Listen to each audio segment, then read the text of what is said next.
I believe that we don't just have a mission ourselves as change agents. We and our audience, our tribe, our core group of people we're here to serve have a shared mission. We are here to do a thing.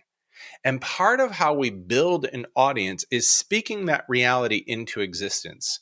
When you are in your messaging, when you're on Facebook and Instagram and speaking to your list and on stages and doing keynotes, to name the thing that we are here together to do. And the people that are meant to join you will have some knowing inside of them that says, that's me. Welcome to the Purposeful Life Show with your host, Adrian Starks. If you're looking for the ideas that can be your breakthrough for change in your business, career, or personal life, then this podcast is for you. Join Adrian as he speaks on topics of personal and professional development for the individual and interviews a variety of entrepreneurs, business owners, and thought leaders to reveal their ideas and solutions to success and its challenges. Subscribe to the show and leave us a review. It's time to be a courageous creator of your own change and be purposeful about doing it.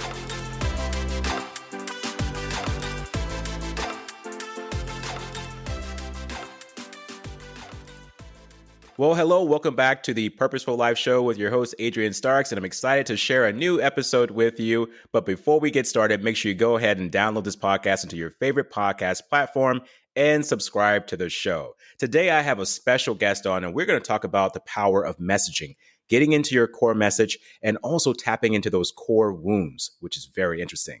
So let's talk about Jeffrey's bio here. Jeffrey Van Dyk is an international speaker, strategist, and guide who works with highly successful leaders who have a calling to radically change the world.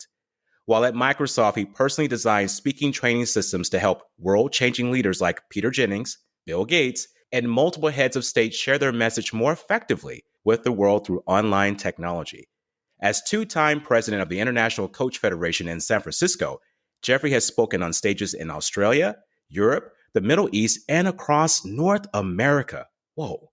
Known for his rare combination of keen inner sight and highly strategic business acumen, Jeffrey has a proven track record of helping leaders have a significant and lasting global impact. Jeffrey works with passionate, committed paradigm changers who know they are here to shake things up and activate humanity's new story. His clients have big callings and big visions for what's possible for their audience, industry, and the world. What they often don't have, which Jeffrey will talk about today, is someone to help turn what they see, feel, and know into something tangible that can be built and launched. Jeffrey, welcome to the show, my friend.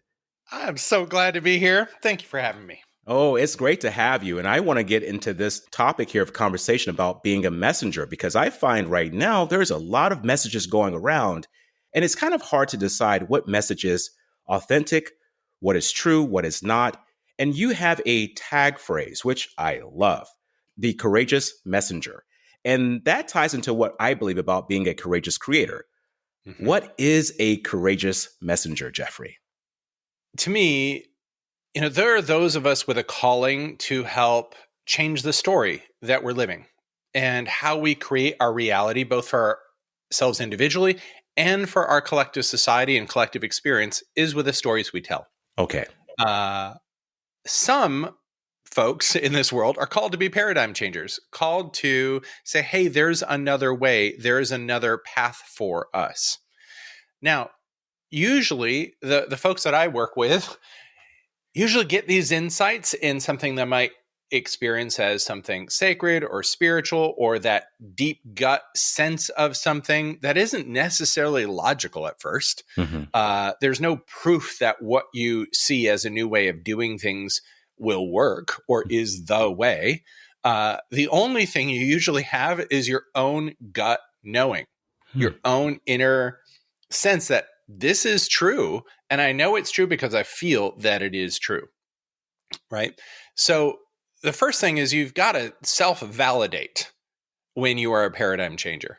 And that's courageous. It's courageous to say, I'm going to lay claim to this just because I say so, right? Yeah. That's the first thing. The second thing is there are all sorts of people in the world who will be naysayers when you are doing something new, who won't get the vision, who don't get what you're up to, will tell you that you're nuts, it'll never work. And so the question is, do you listen to them and go, okay, let me recede into the background, let me do what everybody else is doing? Or do I become a visionary who says, I get that some of these people won't be able to see it right now, and that's okay. I'm not here to get everyone to be first adopters. That's a very courageous act to go, I'm bringing this to the world because I know that I must. Ooh, you know that you must. That is the key phrase for me. Knowing that you must. How did you come up with this phrase, courageous messenger? Does this happen with something in your life that triggered that? And you just say, you know what? I want to create this phrase called courageous messenger. It was, I don't know, a good number of years ago now. I was putting on a seminar and looking for a brand for this seminar. Mm-hmm. And one of these mornings I was sitting in meditation and it just popped into my consciousness. Oh, the courageous messenger. And as I sat with it, I'm like, wait. That's not just the brand for this event. I'm supposed to brand the company, the courageous messenger.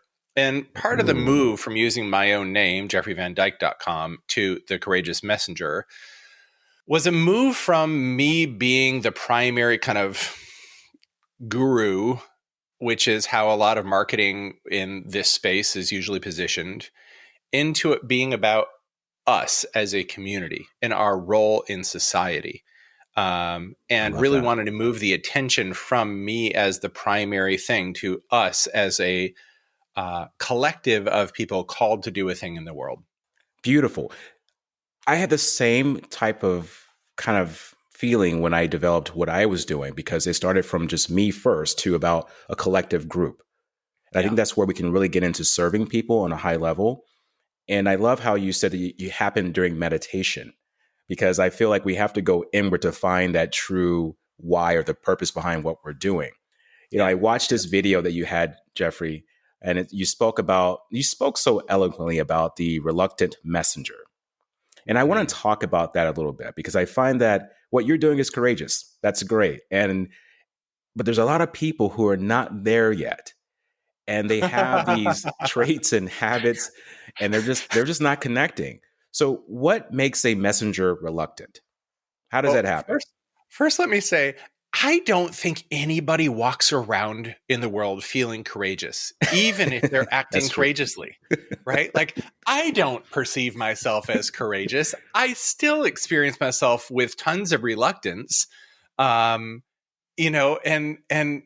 so first, let me just say, like, I don't think anybody, even the most courageous people I know, when you actually talk to them, they're just putting one foot in front of the other and maybe have more willingness than other people. Or maybe they have a bigger why behind them, a bigger impetus to act. I don't remember what I was reading, but years ago, I remember reading something about courage, and that none of us really know what kind of courage we might have until it's called for. I have a colleague who was in the concentration camps during Nazi Germany. Oh. She's 88 and kicking ass. So that circumstance pulled courage out of her because it was required, Yeah. And I think one of the challenges for a lot of us sitting at home in our offices, we might have an inner calling to do something, but the circumstance has to be one often created by ourselves or in a community, because the world, yes, at a big level, the world is in great need.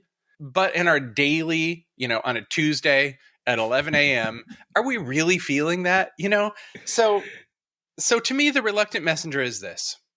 No one I have worked with, and I'm including myself in this one, has ever said, oh, I woke up one day and just decided I would do this thing. Nobody has ever said that to me.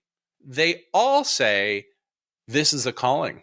It was placed on my heart. It's placed in my soul. It got activated inside of me, and something in me, back to that phrase, knows that I must do this thing. Now, that's a soul thing. It's not a mental thing. Your mind can do all sorts of dances around that, right? All sorts of like, I don't wanna, who am I? Am I crazy? What will people think? There's all sorts of reasons we go, Or what I see for most people when they're in the reluctant messenger camp is one foot on the gas, one foot on the brake, right? I'm trying to do this thing and I'm pulling back from it at the same time. And then wondering why the, vehicle isn't really getting where I think it should go. So first, I just want to normalize it. I don't know anybody who has a calling that hasn't had reluctance around answering the calling. There are costs to answering your calling. Your life will not be the same if you answer your calling. There are relationship changes that are likely to occur.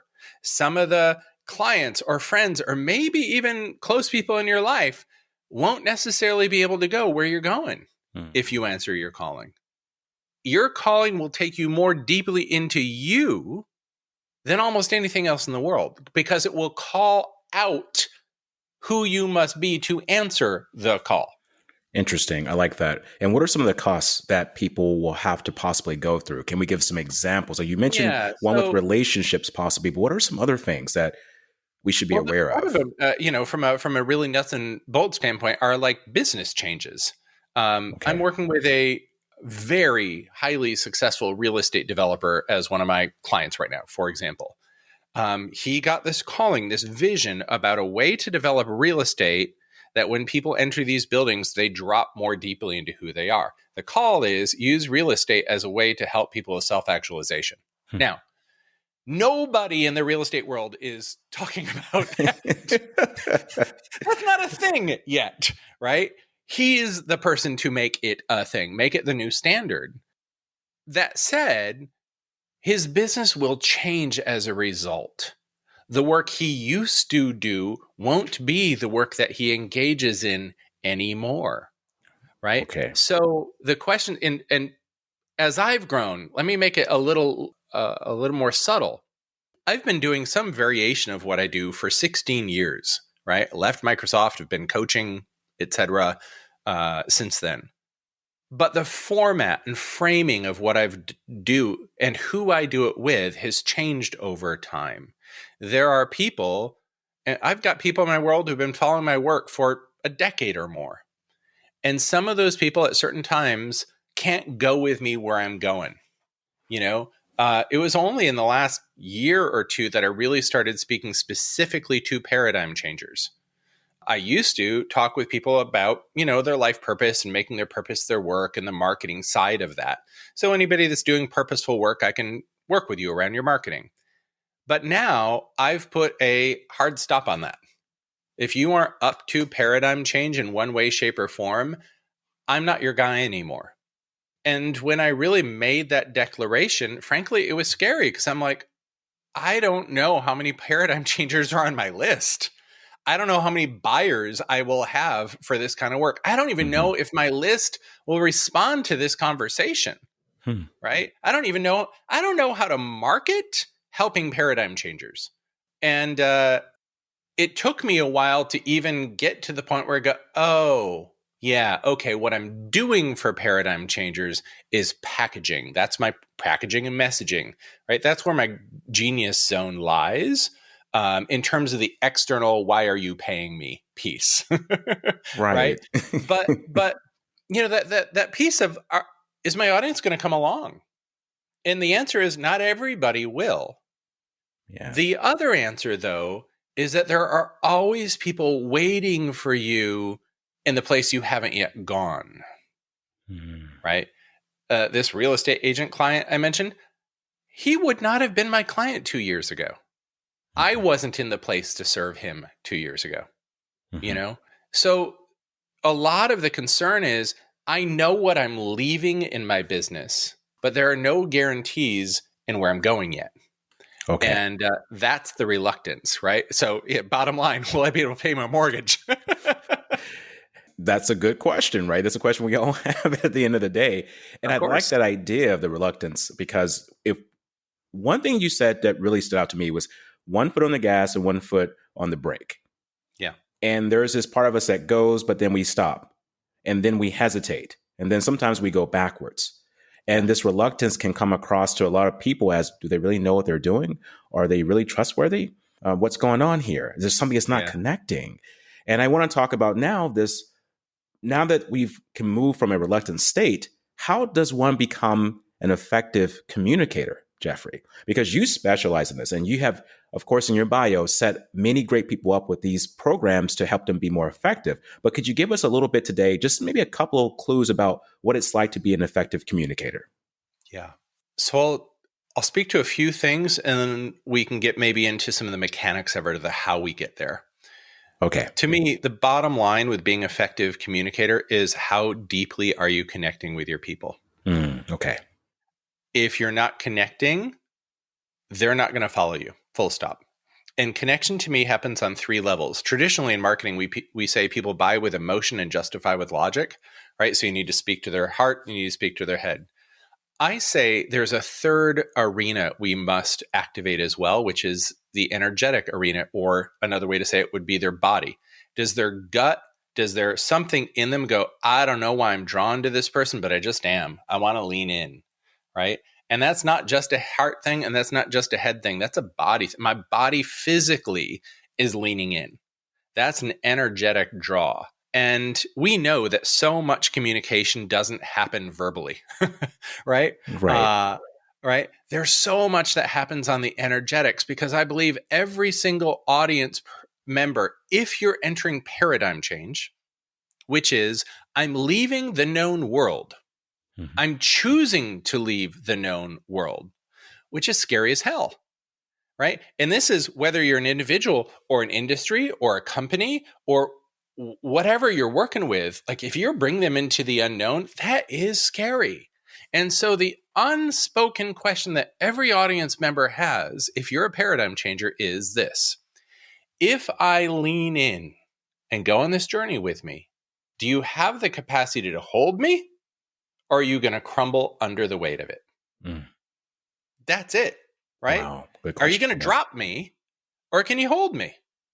And if I don't have a physical, energetic body sense that you can hold me if I go on this journey with you, no way I'm going. I'm going to go, yep, that makes sense to my mind. I like what you're saying. Yes, you moved my heart with your stories. I feel connected to you. But my body doesn't trust me to go on the journey with you. And that is key. So I don't really hear much of that spoken about in the world of messaging and communication, because usually we're talking about words, and words are great.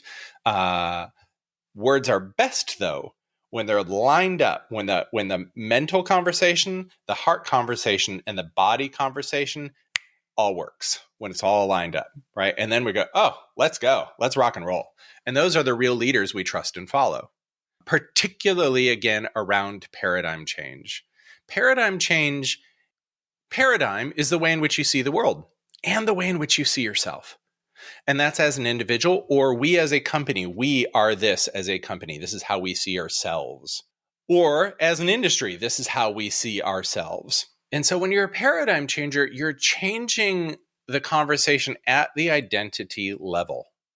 This is how I know who I am and how I see the world.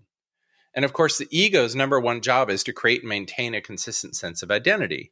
So that's correct. Yeah. Right. So that's some of the scariest stuff you can do, is leave and lose that consistent sense of identity, entering liminal space, that space between spaces where you don't know who you are anymore, before a new sense of I and we emerges. So to me, that's a lot of what we have to do as messengers is connect deeply, build trust from that kind of energetic physical sense, build connection in the heart sense, and have our minds go, that makes sense. Now I can go on the journey with you. So then the question is, how do we do that? Yeah. So how do we do that? And I like that, and I love this idea of this part of this piece of going back to the self. And it reminds me of something I listened to this morning with Earl Nightingale. He talked about integrity, and that being for him, the seed of achievement. But with integrity comes trust and honesty.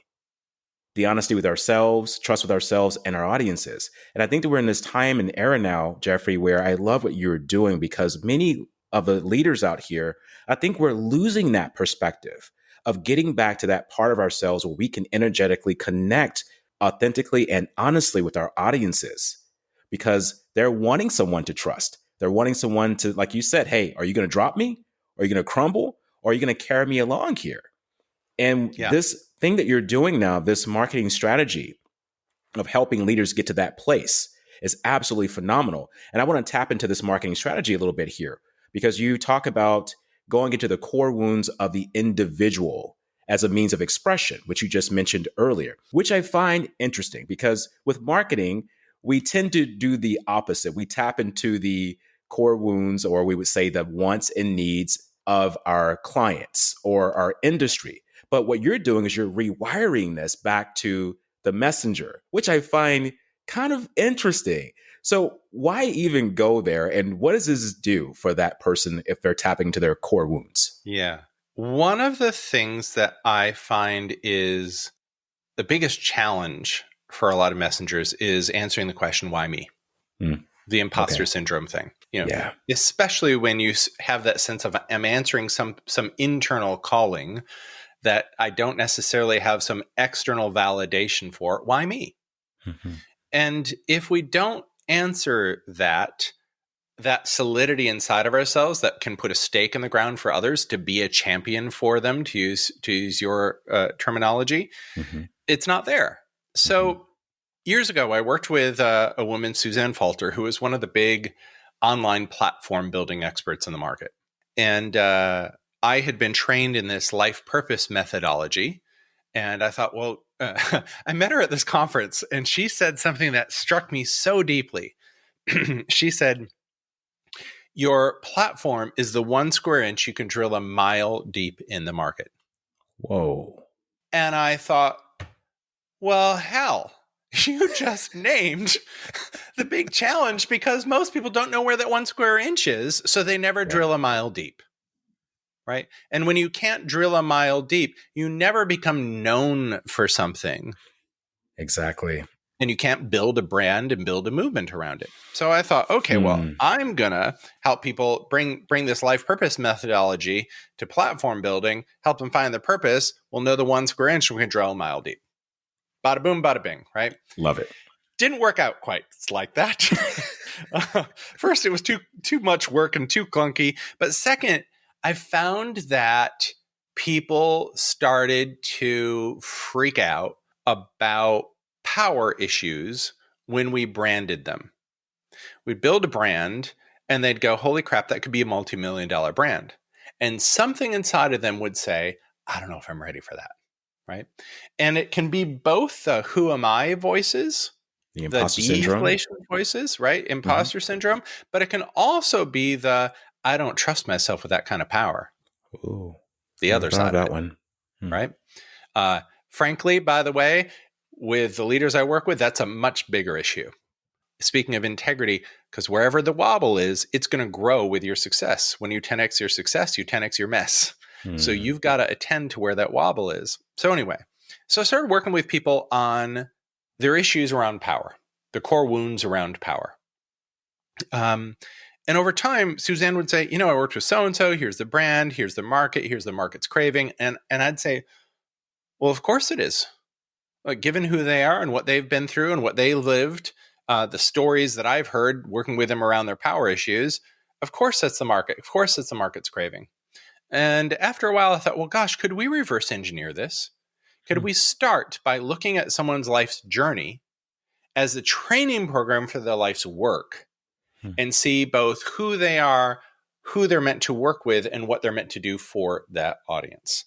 And that's been the foundation of the work I've done for well over a decade now. So I'll give you a quick example. Okay. Worked with a executive consultant in Silicon Valley. Came to me. He had really good inbound marketing. He was well respected and had a lot of referrals, but he had awful outbound marketing because he had no positioning in the market. He was like just generic executive consultant guy. So he came to me. We did this process I do called Your Life PhD. where we get to the root of what life trained you in. And we look at it from a pattern level. He was given up for his adoption. His wife left him for his business partner. It was betrayal, betrayal, betrayal, betrayal, all the way through in the life history. So I said, okay, your PhD, what the landscape you know in and out is around betrayal. He looked at me like I was a three-headed monster and was like, how is this going to help me market? Right? And I said, okay, pattern-wise, not the details of your life, right? So you're not necessarily going to work with people who are giving up for adoption, right? Pattern-wise, though, your best clients are going to share this pattern. And you are going to know the ins and outs of who these people are and how they work with more detail and depth than most people on the planet. So let's follow the pattern. We start at the bottom and we follow these stair steps up to the surface level of where you meet people. For him, okay, if you have betrayal, you don't trust people readily. If you're an executive and you don't trust people, where is it going to cost you? Well, it's going to cost you when you don't trust your executive team. Okay, if you're a CEO in Silicon Valley at a small to medium startup and you don't trust your executive team, what's going to happen? Well, that CEO is going to become a bottleneck. If you become a bottleneck as a CEO in a small to mid-sized startup in Silicon Valley, then what happens? Oh, innovation will slow down or come to a halt. And then what happens? Well, then you're dead or get sold, right? I used to work in one of these companies. We called it the Barry effect. I was on a feature triage team. We would green light certain features to build. They'd get all the way into beta, and Barry would come in and be like, I don't like it, and just trash it. Sure enough, he got ousted. The board brought in a new guy who was expert at selling companies, positioning for sale, and we got sold, thankfully, because otherwise we would have died. So we positioned him as an innovation consultant for small to mid-size startups in Silicon Valley, knowing that when he consults with them to potentially bring a customer on, he starts with this. Tell me about your executive team. Trust him? Do you rely on him? Right? He interviews the executive team members as well before he'll take on the gig. He's looking for, is this the root cause of why innovation has slowed down or halted? Because if it is, I'm going to know the ins and outs of not just the business side, which he has great business acumen, but also the trust building side. And for every customer, there is a transactional result we promise. That's the nuts and bolts thing that our brain says, I'm paying you for this. In my world, people come to me to help them package their work so they can deliver it, right? That's what they're paying me for. But there's also a transformational journey. This is the XY axes. Okay. The transformational journey is who must you become to both get and maintain the result I deliver. This guy, if he came in and did just the business side but didn't address the trust side, it wouldn't work. It would fall apart. At least the moment he left, it would fall apart, right? And so the 1 square inch he can drill a mile deep is where this transaction of innovation consultancy and transformation of trust building come together. And no one else on the planet does that the way he does for this customer base. And I believe every single one of us has a place where we have zero competition. And it is this 1 square inch we can drill a mile deep in the market. Whoa, that is deep, literally. And this whole idea of going into core wounds of the individual, that's why that happened. He was able to help with that feeling of betrayal or lack of trust. Yeah. And what I love, every time we do this with people and we name what the PhD is, we do a 2-hour intake as part of this, right? And we ask them, what happened? How did you feel? What did you crave? What did you do? What skills did you develop? And what beliefs did you adopt? Those are the 6 primary questions. By the time we get to the end of that, almost every time, Adrian, people have this like, holy crap. They start to see why every great client was the great client that they were, why certain clients weren't great clients. They start to see, oh, that's what I'm actually doing. I've never been able to put words to it, but yeah, that's what I'm actually doing. And the ownership piece of, well, of course I'm the one to do this.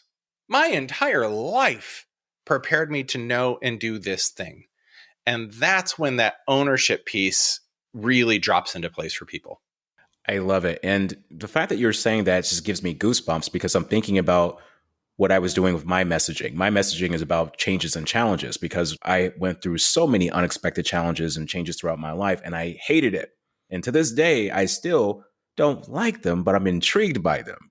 And so this is why I love talking about the idea of being a champion in your life and to champion through your challenges. So this perspective that you're bringing to us today, Jeffrey, is absolutely phenomenal. And I love this idea of the PhD of life. I was just thinking about that when you mentioned it. I'm like, wow. As communicators, if we can sit down and say, okay, what has been my PhD throughout, then that can be that core messaging that can get to people. And I want to talk about a post that you had on your Instagram. And like I said, I had to go and troll and see about you, Jeffrey, because I was so intrigued. So there was a post that you had, and I want to read it quickly. Just like the acorn knows to become the oak, humanity is in its own evolution right now. The seed of humanity's potential exists inside of humanity. It knows what's possible and knows where it can go. It knows the oak inside. And for the listeners today, go to Jeffrey's Instagram page to read more on that post in full detail. But I want to talk about now this humanity perspective, because there's a big thing that you're talking about with leaders, and that is activating humanity's new story, which I find absolutely phenomenal. So what do you think that story is for humanity, though, Jeffrey? Is there a particular story, or does it differ from person to person? I'm going to put it in a language that works for me, and I don't believe that this has to be the only language for it. Okay. So for me, it's heaven on earth. It's, all right. And I have a colleague, Martin Root, who runs this organization, Project Heaven and Earth, and he's interviewed literally thousands of people from around the world, from every continent, every religion, no religion at all, and asked them about a heaven and earth experience they've had. When have you experienced heaven and earth? And he said, every single person has an answer. It's baked in. We all have some intrinsic understanding of what heaven on earth is. So at the broadest level, to me, that's what it is. More specifically, the people I work with are all what I consider liberators. They're bringing work and messages of liberation to the world. So a lot of what's not working in the world is around the various ways we experience oppression in ourselves and groups, one group in relationship to another. To me, there's these stories, new ways to look at things, new ways to understand things, new ways to understand who we are. And they're messages that, the way I experience it, is almost like they're floating in the collective consciousness. They're in the zeitgeist, just waiting for somebody to raise their hand and say, I'll host that conversation. I'll lead that one. Right? I had somebody on my podcast who does reverse mentoring, which is usually when a junior member in an organization mentors a senior member to give them that experience, right? She flipped it and is doing it specifically in the DEI space, using marginalized voices in an organization to mentor, like she's a Black woman in England, in, I'm going to guess, her 30s, maybe? I don't know, right? She started by mentoring a senior member at Virgin, where she works, right? White man, a white cisgender man, right? So to me, that's part of humanity's new story is, there is a world where everyone has a voice. Absolutely. Right? Where everyone has a place and everyone has a voice. And she's someone who's saying, and guess what? TED, not TEDx, TED was like, we need to record you. They went to her flat in London and recorded her, put it on the TED, main website. It got picked up by, I think, Penguin or Random House, a major publisher. She's coming out with her book this fall, right? Because it was ripe and she picked it, And so for a lot of this work, it's, I got to read this to you, Adrian. Please do. there is a line. So there's a book called Cassandra Speaks, and Elizabeth Lesser wrote it, and it's about this. Let me see if I can find it. I don't know if I'll be able to find it. Anyway, there is this line in it. This lady told her the story, and she said that the story was an answer to a question she didn't even know she was asking. Wow. The story was an answer to a question she didn't even know she was asking. And I believe that all around the world, there are these unanswered questions that the courageous messenger's job is to bring answers to these questions we didn't even know we were asking. Whoa. That is going to be the quote of the show, Jeffrey, because I've just got some goosebumps. And it just reminded me too of like original ideas. I believe that ideas are not necessarily original, but they're waiting for someone to express themselves through that idea, which can be a sense of originality. You were mentioning about going in and saying, I'll take that one. I'll take this conversation. It's what we need right now in this day and time. I'll take this message. I'll deliver it. It's so important because there's other sides of the story that have not been told. And what you're doing in teaching people is to dig into that core sense of self and to express themselves through a marketing strategy, which for you is groundbreaking because you're changing the game here. I see it happening. And I'm very impressed with it overall. And I definitely want the listeners today to find out how they can connect further with you to learn more about your strategies and techniques. Is there any way they can connect with you easily or through email or through websites? Yep. So thecourageousmessenger.com. It's an easy place. You can find pretty much everything there. I've got a podcast, The Jeffrey Van Dyk Show, so you can check that out. Yes.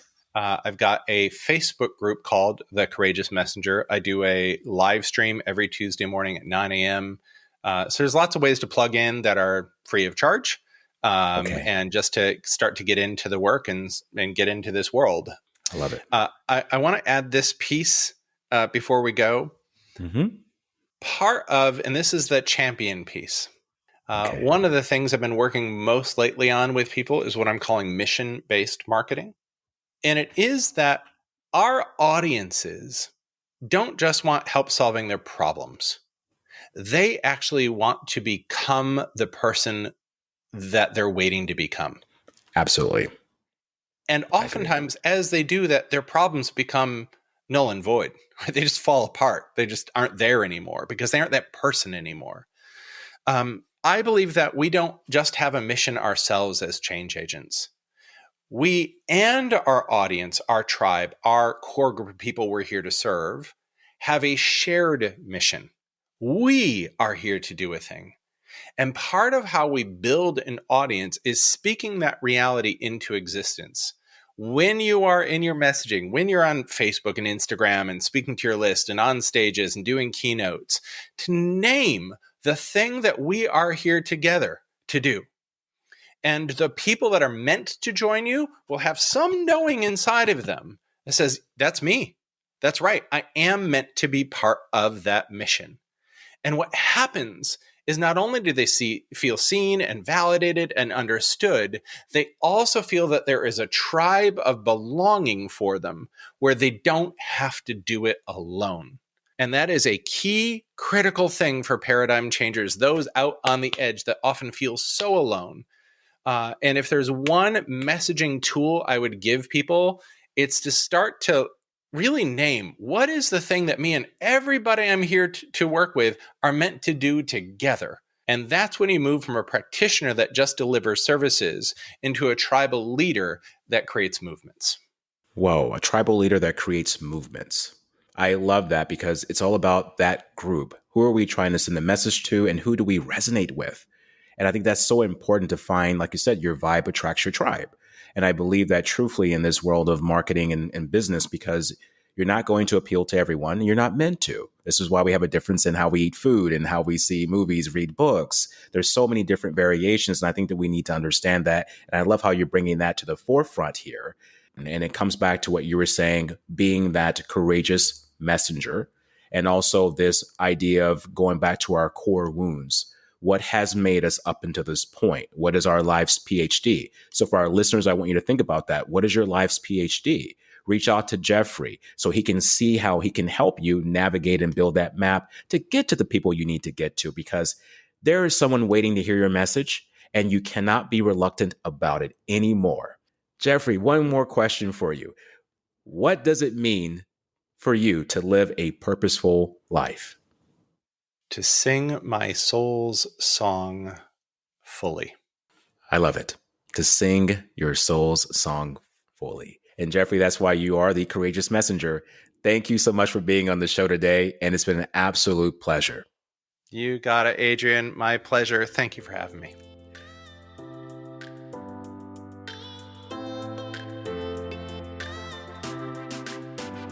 Thank you for listening to the Purposeful Life Show with your host, Adrian Starks. Subscribe to the show and connect with Adrian on Facebook, LinkedIn, and Instagram. Learn more about the host and his change-making perspectives at adrianstarks.net, and download the podcast on your favorite platform to be inspired by more life-changing content. It's time to be a courageous creator of your own change and be purposeful about doing it.